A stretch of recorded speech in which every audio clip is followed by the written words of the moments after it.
Audacity 3.4.1. We're continuing a look at the Audacity 3.4.x sequence in this edition of Stuart's Audacity Tips. As sometimes happens, the last 3 editions of SAT, this one included, have been closely related. You can share this tip with anyone to whom you sent the other 2. They'll be happy to get the update. All but the most recent subscribers know that as I was putting the finishing touches on the previous edition explaining why Audacity 3.4.0 is a non-starter for me, I received notice that Audacity 3.4.1 had been released. I promised an update as to how this latest version impacted that information, so here we go. In short, there's no impact. At least, there's no impact with regard to the issue of the now missing export selected audio command and the renaming of the keyboard section in preferences to shortcuts for no apparent benefit. However, I've had a good conversation on the Audacity forums about those issues, and it turns out that there are others in the Audacity community beyond the VO world who also use export selected audio as a vital part of their workflows. The issue will be presented to the development team. No promises, of course, but at least we're being heard. And I must say that's one of the great things about the Audacity project.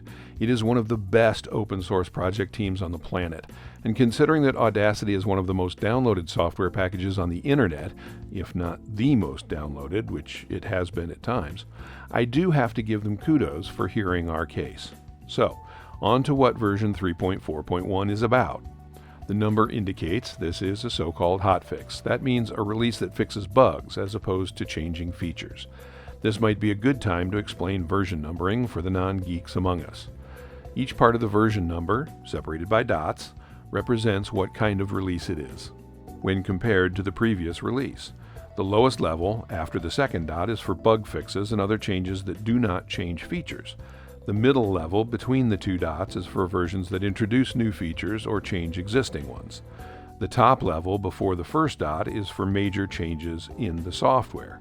And each level may contain the lower levels. So a feature release may also contain bug fixes. A major release may also contain new features and bug fixes as well. So when Audacity went from 3.3.3 to 3.4.0, the second number changed and the third number reset to 0. The change in the middle number from 3 to 4 meant there were feature changes, such as the new Beats and Measures toolbar for musicians. And when Audacity went from 2.4.2 to 3.0.0, the first number changed and the other 2 reset to 0, there were major changes in the software, most notably the change in how Audacity saves projects, from using .aup files with sidecar folders to the new .aup3 all-in-one file format. So version 3.4.1 provides some bug fixes as compared to 3.4.0. My recommendation for 3.4.1? If you're using 3.4.0 happily, go ahead and upgrade to 3.4.1. It fixes a number of issues that you may not have experienced yet, but can be quite annoying if you happen to encounter one. These include several crash conditions that may occur when importing or exporting. If you're not using 3.4.0, I'd recommend staying away from an upgrade, at least for now, as it would bring along with it the same issues I talked about in the previous edition.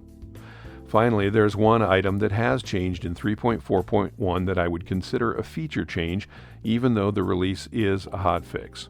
Sometimes in the world of software development, changes get included that don't necessarily follow the numbering convention. That change is that Ctrl-J has been made the standard shortcut for joining clips, and you can no longer join 2 clips by clicking on the boundary between them. To use Ctrl-J, select the adjacent clips that you want to join, 2 or more, and press Ctrl-J. Note, if any of the selected clips are not adjacent, Audacity will fill in silence between the non-adjacent clips when joining the clips. This is dead silence, not ambient room noise. Here are a couple of examples. The first shows a join among 3 adjacent clips. The second shows a join between 2 non-adjacent clips. If you're just joining 2 clips, you can also drag a selection across the clip boundary as opposed to selecting all of both clips and press Ctrl-J. So, that's my rundown on Audacity 3.4.1. Hope it helps. I'm Stuart.